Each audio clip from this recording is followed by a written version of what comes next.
Yes, my name is Ann Iscra, and I graduated Crystal Lake Central a long, long time ago.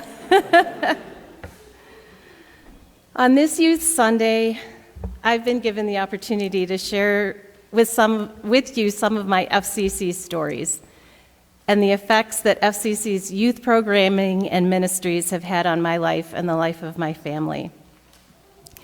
This church first knew me as Ann Boyce, long before I became Ann Iscra. My family moved to Crystal Lake from New England when I was 10 years old, and my mom found First Congregational Church of Crystal Lake. I come from a long line of Congregationalists, so I was very familiar with the rhythms and the language of the denomination. But when we got to this church, FCC hit a little different. Priscilla Lasar led a Sunday school curriculum called ABC, all about being Christian. And it was loud and messy and engaging and fun. To my 10-year-old self, it seemed as if the children and youth ran the place. Adults were here to turn on the lights and make sure that lemonade was available after Sunday school. They kept the Church Mouse gift shop stocked with handmade crafts that we could buy for our moms for Mother's Day.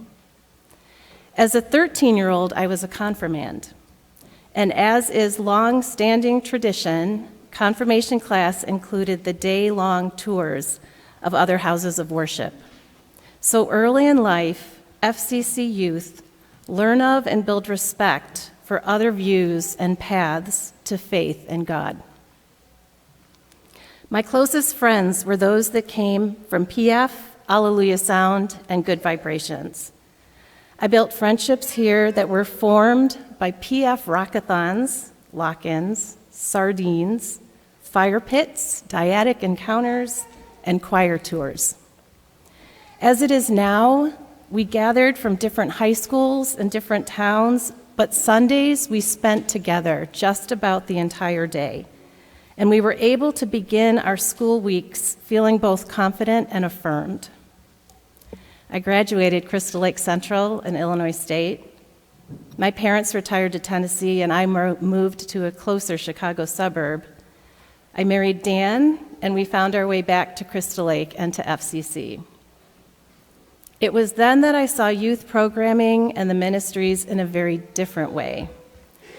I saw that all the adults that had created that impression that children and youth ran the place worked hard to make children and youth such a central, integral part of this congregation, and I decided to become one of those adults.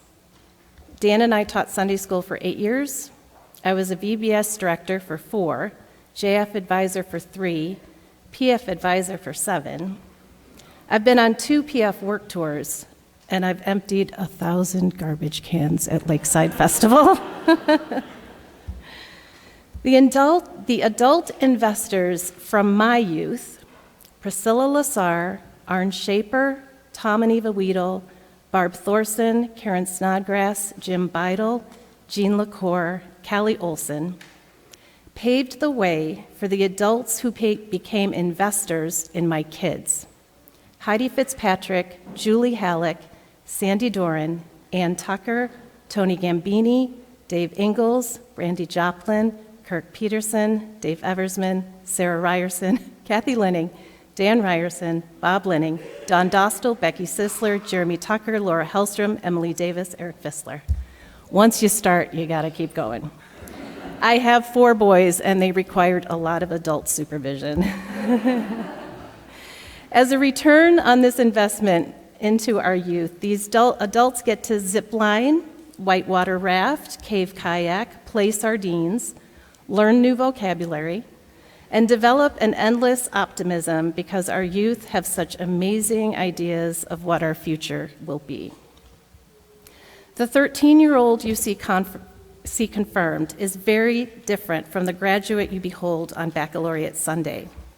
It takes a community's investment, and FCC provides that community. While a church is its people and not its building, I would like to give a shout out on behalf of this space. Because of lock-ins and sardines, and because we encourage our kids to run free range, Our youth know every corner, closet, and cubby of this facility, and to them, they are all welcoming and treasured spaces. We don't need our names etched on windows to leave our mark for those who follow. What we do need is a pledge, the promise, the commitment to the next generation that we will do our part to continue FCC's journey. And I'll finish with this. I believe that sometimes you are the answer to a prayer that you didn't know had been spoken. It wasn't your prayer. It may be the youth director's prayer for a few more adult investors to build and keep youth programs running. It may be the prayer of a parent who could benefit from other affirming adult influences in their child's life. It may be a youth's prayer for a compassionate adult listener in addition to their caring parent. It may be a middle schooler's prayer to find confidence and be affirmed before heading to school on Monday. And if you will indulge me, it may be the silent plea of an aging structure calling for your attention so that it may continue to provide those welcoming, affirming spaces for its children and youth. Hear the prayer, answer the call, make the investment. And thanks for letting me share my story.